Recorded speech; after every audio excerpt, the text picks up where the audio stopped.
see something that is true. Kailangan meron kang nakita. Eh, mga scientists, hindi mo sila naniwala kung wala silang nakita. To see is to believe sila. Eh, mahirap silang paniwalain sa Diyos. No? Kasi to see is to believe sila.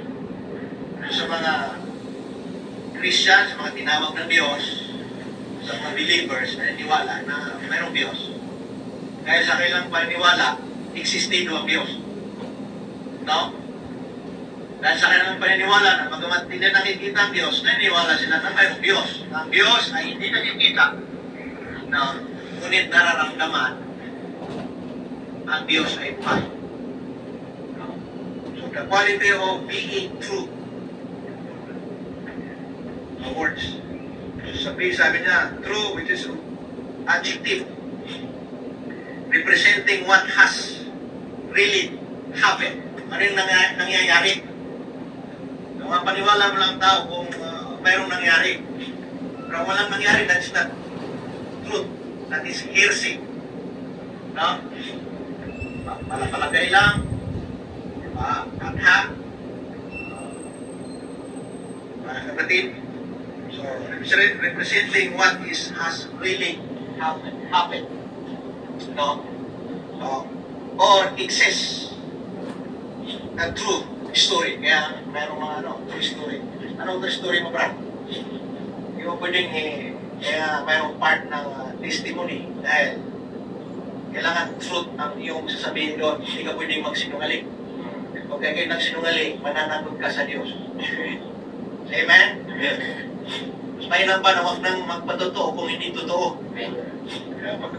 Kaya nga, testimony portion, real truth ang iyong sasabihin. Now, minsan ang diablo ay sumasalisip, gusto niyang i-twist. Ayaw niyang maihayag yung truth, gusto niyang i-hide. Bakit? No? Dahil ayaw ni Satan na tayo ay tumindig doon sa truth. Amen? Dahil si Satan ay destroyer. Still to kill and to destroy. Mga kapatid, yan ang trabaho ni Satan. So, truth, alam na natin kung ano ang ibig sabihin ng truth. So, it says, meron talagang patunay, proven. Di ba? Meron kang patunay na ikaw ay nasa truth. Mga kapatid, representing what has really happened or it says, a true story. So, accurate. No? Pag sinabing accurate, may palya ba rito? Accurate ito. 90%. 99%. No, hindi natin pwedeng gamitin yung salitang accurate. No? Accurate naman din eh. Diba? Praise God. Hallelujah. So, pagka tayo yung Christian, no, believers, mga tinawag, pinili. Ano yung bang mas gugustuhin mo? Accurate ka lagi or loyal ka sa truth or amen? Praise God. Faithful ka sa truth. Dahil pag kayo faithful sa truth, hindi malayo na ikay ma-influensya nito at ilalagay ka doon sa truth. Kaya meron kang true story. Brad, wala ka mang true story. No? Wala kang kayo pinakanahan. Lahat life mo, wala kang true story. Marami kayo, sulatin mo, hindi mo kaya. Sulatin lahat, ang iba nakalimutan mo. Pero kailan ba, hindi makalimut ang Diyos. Okay? No? Hindi makalimut ang Diyos. So, dapat malaman natin kung sino talaga ang truth sa buhay natin, yung katotohanan sa buhay natin. At dapat malaman natin kung sino tayo, di ba? Praise God. Bakit tayo nilalang ng Diyos at gusto ng Panginoon ay mamalagi tayo sa truth. No? So, ano ba ang mayroon dito sa truth? No? Pagka ikaw ay nasa truth, mayroong buhay kang mapayapa at ligtas ka sa lahat ng anumang issue. Na kahit issue man or tabunan man truth, mangingibabaw pa rin ito. Ito, mangingibabaw pa rin. So, accurate, loyal, or faithful. So, yung truth which is Hallelujah. Ating pong pag-usapan yan. So, fact, now something that is certainly true story. Brother Ricard, maraming true story yan. Ito sa atin, testimony. Kapatid yung nangyari, proven, yung nangyari talagang hindi mo kayang kalimutan. So, iba nakalimutan mo, pero yung iba, meron doon na hindi mo kayang kalimutan. Dahil nakamark kayo, nakatatak. At balik-balik ka rin ka ng problema. No? Palumbay ka ng problema, mayroong isang hindi mo nakalimutan. Bakit? Nakahugad na yun. Mas maganda yun, di ba? Na kahit ikaw lumalangoy sa problema, pero mayroong isang naranasan mo na hindi mo kayang kalimutan. No, malimutan mo na lang yung mga bagay na mahalaga sa'yo, huwag mo lang kalimutan yung mas mahalaga. So, ano yun mga kapatid? Yan ay taksong-taak. Pupunta tayo sa true story. No? So, the truth shall set you free. So, ang katotohanan pala, pagka nasumpungan mo ito, mapapalaya ka. Mapapalaya ka sa problema, mapapalaya ka sa mga bagay na umalipin. Ito yung kapangyarihan ng truth. Mapapalaya, lalaya ka kung ikay nakulong. Diba? Mayroon kang pardon. No? Huwag natin gamitin yung pardon. Truth na lang, pag pinalaya. Okay, dito sa tingnan natin sa John, ano ba mayroon sa truth? Chapter 8, verse 32. Ito yung aming live streaming now. The truth shall set you free. The truth shall make, diba? You free. Diba? Pagka nakasumpong tayo ng truth. So, chapter 8, verse 32, ang sabi rito, and you shall know the truth. Sino ng tao ayaw niyang maging sinungaling. Gusto niyang nasa truth. No, dahil nakakaya pag kayo nasa salitang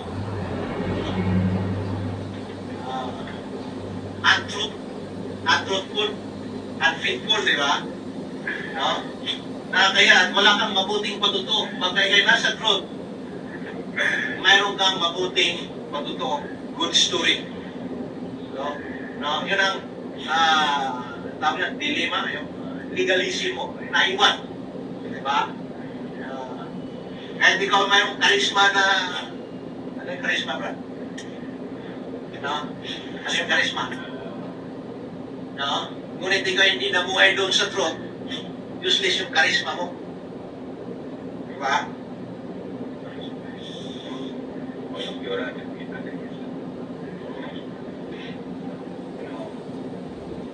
Mamaya, makalangin naman ang karisma. Habang nakikinig kayo. Okay, sorry, the truth shall, and ye shall know the truth, and the truth shall make. So, ang truth ay siyang gagawa. Yung make kasi, make. Pagka ikaw'y papayag na ang truth ay gumawa sa'yo, no, mapapalaya ka kung pakitigan mo ito. No?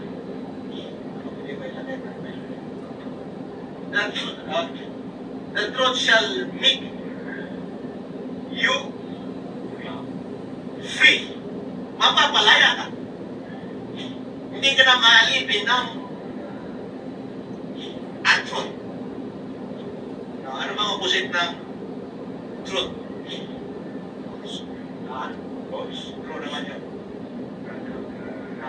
Lie. Lies. Lies. So, kung lies, ang Diyos ng salimutan na siyang numero 1, sinungaling. John 8, 4:44, di ako nagkakamali. Ito yung Diyos ng salimutan. Yung Diablo. Yung truth naman, ang Diyos dito, walang iba, ang tinuturo, No? Si Kristo. Dapat malaman natin, no, yung katotohanan. Kapag ikaw ay doon titindig sa lie, meron kang Diyos. No? Mamimili ka lang kung sa truth o doon sa lie. Pag kayo nasa lie, unfaithful ka. Tama? Hindi, unloyal ka sa Diyos. Dahil mas pinahalagaan mo yung gusto nitong, kasi dito masaya yung Diyos na sa liputan na ikaw ay laging mamaniobra niya para ikay manatili doon sa pagsisinungaling. Dahil ikaw ay kasangkapan nito. Amen? Doon mai-represent yung kasinungalingan sa agree sa isang salita na hindi katotohanan. No? Na kahit alam mo na yan ay mali, patotohanan mo pa rin. Maraming mga lawyer ngayon. No? Katotohanan. Na kahit mali, itutuwid nila yun pagdating doon sa husgado para kumita. Kaya mayroon doong isang kwento na sabi ganito. Mula nung pinanganak, bata, tatay niya, 2 years. Lumaki na yung bata. Salaman ng bata natapos na siya, nabugas siya rin. Tapos yung kaso, hindi pa natapos. No? Kaya natin ang kwento. Tinanong na ang anak, Father, bakit hindi pa na ngayon? Hindi pa natatapos? Wala pa lang mga pinanganak yung kaso na hindi pa natapos. Ano sagot ng father niya? Tinapos ko yung anak. Hindi ka makatapos din sa pag-aaral. Nabukas siya. Nung inawakan ng anak, isang hearing na, tapos na. Nagwira ng mga anak. Hindi ako nakatapos, kaya tinapos ko na rin. No, kahit mali, doon tayo pinakatwiran, mali pala ito. Minsan, yung mali, malakas ang hindi mo sabihin na ito. So, kwento lang yan. Pinatawa ko lang yan para hindi naman entertainment yan. Isang aral din yan sa mga gusto nilang i-twist yung truth. Bakit talaga nila, pag gusto nilang kumita, matatagalin pa nila. Sabi na nila, mali-mali ito. Pinatalo na. Dahil hindi talaga pwedeng mangingibabaw yung kasinungalingan na ano. No? Sabi natin, no? So, the truth shall make you free. Kaya po ang sabi ng John 8:32. Kaya dapat habang nakikinig tayo ng salita ng Diyos, unti-unti nating, sabi ng iba, inanamnam, ina-absorb yung buhay nito. Kung ano, alam natin ang ibig sabihin ng truth. Hindi natin ito pabayaan, hindi natin hayaan na hindi natin ito maunawahan. Kailangan naroon yung conviction. Kapag alam natin yung truth, hindi natin ito pwedeng limutin na lang at masinungalingan natin at mawala. Kaya, kung alam natin ang truth, magsasaliksik tayo. No?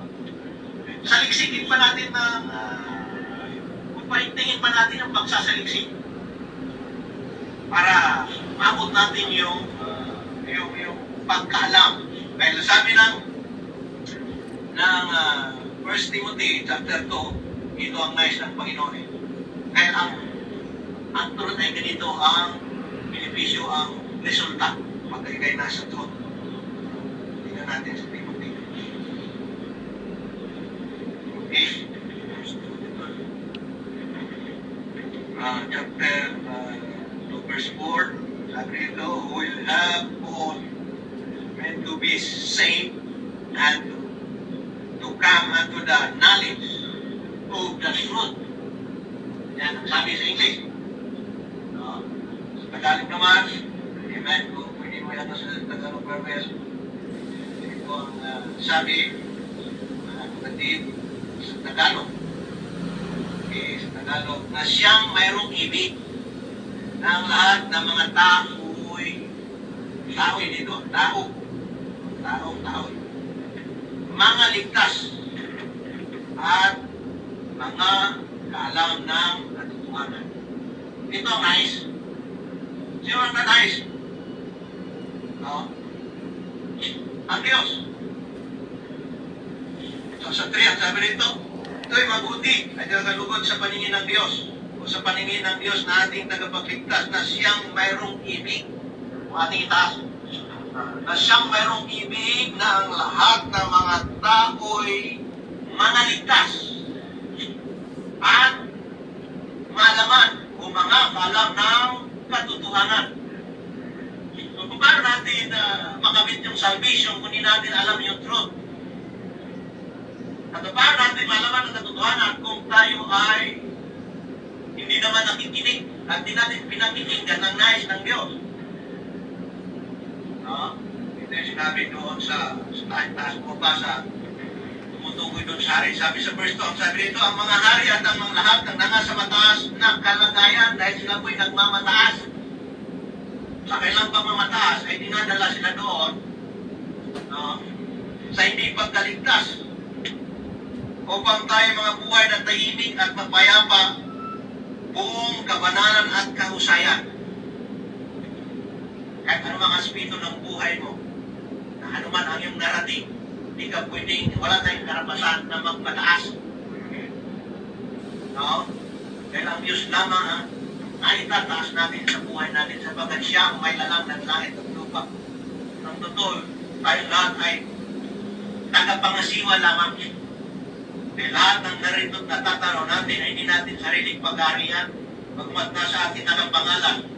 Yan ay nakapangalan sa atin, ngunit mayroon isang nagbigay nito, walang iba ang ating Diyos. Ang Diyos na may lalang ng langit at lupa. At tanong, sino bang Diyos na ito? Ito ba yung Diyos na ating sinasamba? Ito ba ang Diyos na ating pinupuri, inawitan, at hinahandugan ng awit? Kaya tayo naghandog ng awit ay alam natin na siya ang Diyos sa buhay natin. Pagka siya ang Diyos natin sa buhay natin, o Diyos ng buong buhay, sa tanang buhay natin, nung kinikilala natin siya, na siya ang Diyos na nagbigay ng lahat ng ating pangangailangan, una sa lahat ng ating lakas, ng ating malusog na pangangatawan. At binibigyan natin siya ng prioridad sa lahat ng panahon. Kaya minsan sinusubok tayo ng Diyos, pagka komplikado ang panahon, oras. Minsan mahalaga yung bagay na yun. No? At gusto na makita ng Diyos sa ating panampalataya. Minsan naging prioridad natin yung mga bagay na pansamantala. Hindi yung mga bagay na eternal. No? Ang mga bagay na eternal ay nandoon sa ilalim ng katotohanan. Dapat makita at nakatindig tayo rito. At maging totoo tayo pagka tayo nakatindig doon. Dahil pagka tayo nakatindig doon, malalaman natin na mabuti pala ang ating ginagawa. Dahil ang truth ay hindi po pwedeng makipagkompromiso. No? Kaya sabi ni Pablo doon, wala kaming laban sa katotohanan sapagkat ang katotohanan ay siyang nagpalaya. Kung pinalaya na tayo ng Diyos sa kasalanan, kung pinalaya tayo ng Diyos sa hirap o sa problema, ano pa ang ating hanapin? Na mayroong nagpalaya sa atin, hanapin natin yung nagpalaya at papurihan, pasalamatan natin siya. Amen? Dahil lumagay tayo sa truth, dahil doon sa katotohanan, mamumuhay tayo mapayapa at tahimik. Walang problema. Walang problema. So, sino ang truth? Okay, tingnan natin ang truth. Okay, nais ng Diyos, sabi ni Timothy, ito yung nagnanais na makalam ang lahat ng mga tao sa katotohanan. Bilamang yan, dadalhin sila doon sa pagkaligtas. Meron isang tanong, mayroon bang naligtas na? Tanong nyo kayo, ligtas na ba kayo? Amen? So, sabihin natin, ligtas na ba kayo? Through faith. Through faith. We are saved by grace. Okay? Through faith, we are saved by grace. So, ang katotohanan ay ganito, ang benepisyo, ang resulta ay ganito. Thy word is truth. Saan ang katotohanan? Paano natin mahanap? Matagpuan yung katotohanan, yung kanyang salita, which is truth. Now, 17:17 lang dyan, ang ganito, ang sabi, mga kapatid, nasa na yun? Yeah. 17:17 lang dyan, maglagay ng kapatid. Madali lang ito. Jesus Christ, may sabi nito,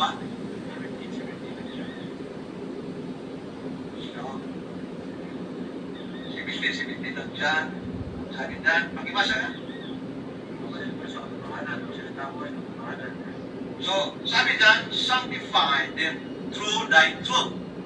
Thy word is truth. No, kahit di mo nakita, ngunit nabasa mo yung word, dahil sa yung pagbabasa, sumampalataya tayo, makikilala natin yung truth at mapapabanal tayo dito. Nagiging banal tayo dito pagka tayo ay nakasumpong ng truth, naniwala tayo sa kanyang salita, kaya tayong baguhin, ibalik doon ng Diyos sa simula nung paglalang. No? Napagka tayo nangatindigan na di sa truth, hindi tayo kayang lampasuhin, hindi tayo kayang dumihan ng diablo sapagkat tayo nakatindig doon sa truth. Amen? Hallelujah. Yan ang truth. Yan ang benepisyo ng truth. Na pagka kayo nagbabasa ng word, ng salita ng Diyos, kailangan paniwalaan natin ang lahat ng nakasulat ay totoo. Nag-exist ba yan? Nag-exist yan. Nangyari yan. Hindi isusulat yan kung hindi nangyari. Amen? No? Nangyari yan. Sabi ni Jesus Christ kay John, kung sulatin ko man ang aking ginawa, ay hindi magkasya sa buong sanlibutan. Ikaw mo?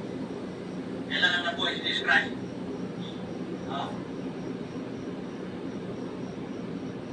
Kung mula noong paglalang ng tao hanggang sa panahon natin ngayon, o hanggang sa panahon ng ni Jesus Christ. Amen? Hallelujah.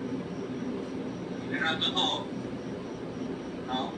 Mula nung nilalang, ang langit at lupa ay naroon na si Jesus Christ. Dahil siya yung salita eh. Siya ang hindi malalang lahat ng bagay, hindi sa pamamagitan mo sa mga siya yung salita na nagkatawang tao. Pinatutuhanan niya rito pagdating sa New Testament. Kaya tinawag siyang grace eh. Gracia. Sorry? Ultimate grace. Okay, tingnan natin, no? Tingnan natin dito sa sino ang truth ngayon? Tingnan natin, sino ang truth? Okay? Hallelujah. Para malaman natin, nilatag natin yung truth, which is word, salita ng Diyos. Dito sa John 17:17, ang nagsalita, yung pinanganak. Amen, ni Maria, na nagkatawang tao. Ito yung salita ng Diyos na nagkatawang tao. Siya yung nasa mission na, amen, siya yung nagsalita, nagnanais at pinanalangin niya mga pusos na kung saan siya ay naroon din ng mga pusos at lahat ng sumampalataya naman, amen, praise God, gusto niya kung saan siya ay naroon din ang lahat. Ilamang Panginoon yung, amen, sila kundi yung sasampalataya pa. So, ibig sabihin, marami, nakita yung panampalataya ni Jesus Christ, no? Yung maniniwala pa sa salita. No? So, sabi niya, sino ang truth ngayon? Tingnan natin sa John 14, verse 6. Ang sabi sa John 14, verse 6, glory to God. Amen. 14, verse 6. And the way, the truth, and the life. Jesus said unto him, I am the way, the truth, the Father but by me. Yan ang sabi. Sa Tagalog, sinabi sa kanya ni Jesus, ako ang daan at ang katotohanan at ang buhay. O, sino man ay hindi makaparoon sa Ama, kundi sa pamamagitan ko. So, hindi natin kundi siya i-bypass. Sinabi dyan, ako ang daan. Paano natin yan? Dadaanan natin siya sa pamamagitan niya. So, yan po ay metaphoric words. Katulad, likeness, katulad siya ng daan. Kasi sinabi niya, ako ang daan. No? Kaya pagka ikay naliligaw, nahiya ka doon sa iyong nililigawan. Tapos, kaibigan mo, gawin mo ang daanan, gawin mo ang tulay. Tulay ang ginagamit, di ba? Ayaw ng daanan dahil maraming dadaan. Tulay na lang. Gawin mo ang tulay. Kasi ang tagabigay ng bulaklak.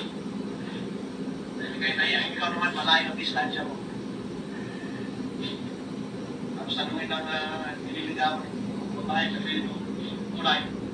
Narito yung bulaklak na galing sa puso mo. Hindi mo lang galing. No? Minsan yung tulay, hindi tulay. Naging suluyan. So dito, maniwala tayo kung sinabi ni Jesus Christ na siya ka, nasa katotohanan, siya magdadala doon sa Ama na hindi natin nakikita. Kaya sabi niya, kung sino man nakita sa akin, maniwala lamang kayo. Ako'y nasa Ama at ang Ama ay nasa akin. Amen? Dahil kung siya ang salita ng Diyos ng katawang tao, naturalmente, paniwala natin siya dahil salita siya ng Diyos ng katawang tao na kahit siya'y ng katawang tao, patuloy pa rin ang Diyos na nagsasalita sa kanya. Dahil siya yung truth. Pinatunayan, inanap, ginawa niya, sinunod niya kung ano ang kalooban ng Ama. Kaya siya mismo ang magdala noon sa Ama sa sino mang sumampalataya at tatay pumunta sa Ama. Kaya sabi ni Filipe, paano makita mo sa amin na may sapat na sa amin? Filipe, malaw mo na akong nakilala kasama hindi mo. Hindi ka naniniwala na ako'y nasa Ama. Sumampalataya ka lang. Verse 9. Sumampalataya ka lang. Hiningi doon ni Jesus Christ. Sumampalataya ka lang kasi nadagna ng faith. Kaya tayo, amen, nadagna ng, sino ang nadagna ng law? At dinala siya sa faith. Alam niya, law, wala siyang pananampalataya. Useless din yun. Diba, Marvel?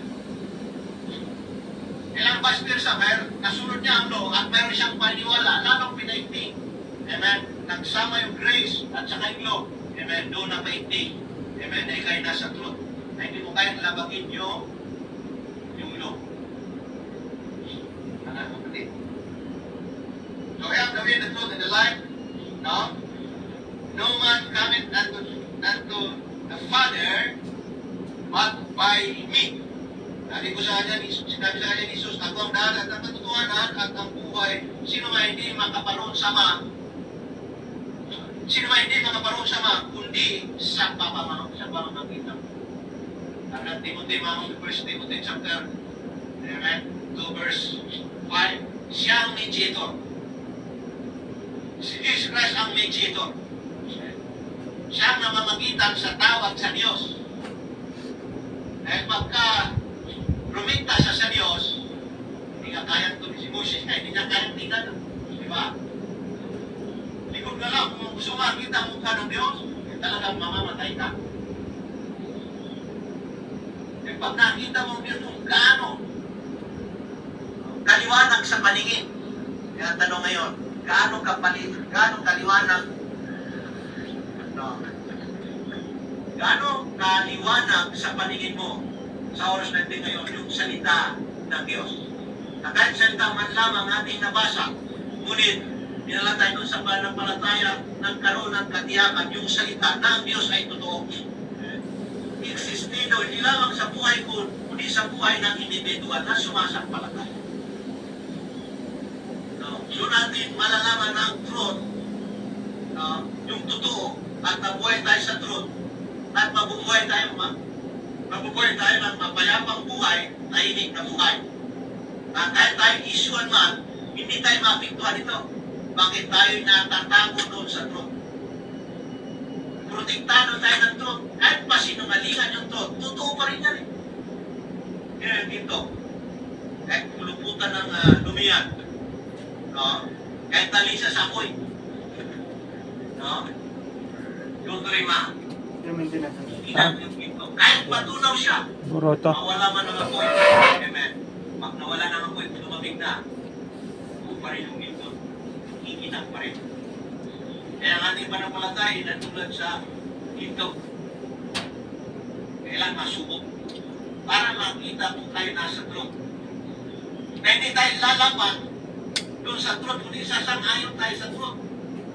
Kaya maraming mga ngaral, mga preacher, mga propeta, pagka ginamit nila yung truth, kahit sila nagdanas ng hirap, pinipasitod sila. Ang dulo, ang hining ng buhay nila. No?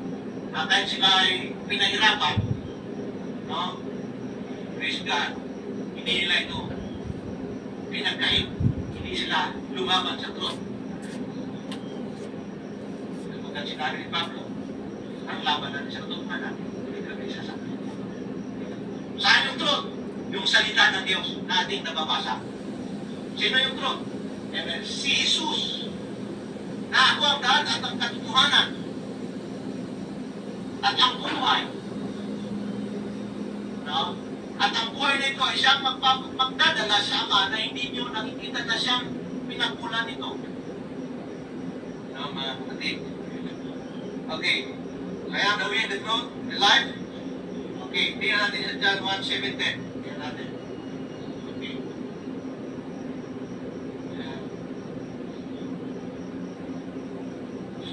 Sabi dyan. Balik tayo. Atras tayo. 1:17. Pakibasa. Okay. The law was given by Moses. The law was given by Moses. What? Grace and truth, ultimate grace, absolute grace, come by Jesus Christ. So kung hinahanap natin yung truth, amen, then alam na natin yung law, hindi naman sapat yun, kahit na-fulfill mo na yung law, hindi pa rin sapat, at di mo alam yung truth, useless pa rin yun. No? Ay masumpungan lamang yung truth that name Jesus Christ. By Jesus Christ's name. Nasa kanya ang truth. Kaya sinabi niya rito, hindi lamang malakas ang loob dahil pinatunayan na siya ang sinugo ng iyo. John 1:18. Amen. Sabi doon, amen, praise God. Yung anak ay nasa sinapupunan ng Ama upang ipakilala yung Ama na hindi nakikilala ng sanlibutan. Hindi nakikilala ng mga tao. No? Kung mahirap bang kilalanin yung truth? No? Hindi. Kapag nakilala mo yung truth, si Jesus Christ, kaya siyang katotohanan sa buhay natin, na siya ang ating sinampalatayanan. Nang sabi niya, amen, napakagandang sinabi niya, pagka tayo ay sumampalataya sa Kanya, hindi tayo mapapahamak, kundi tayo magkakaroon ng buhay na wala hanggan.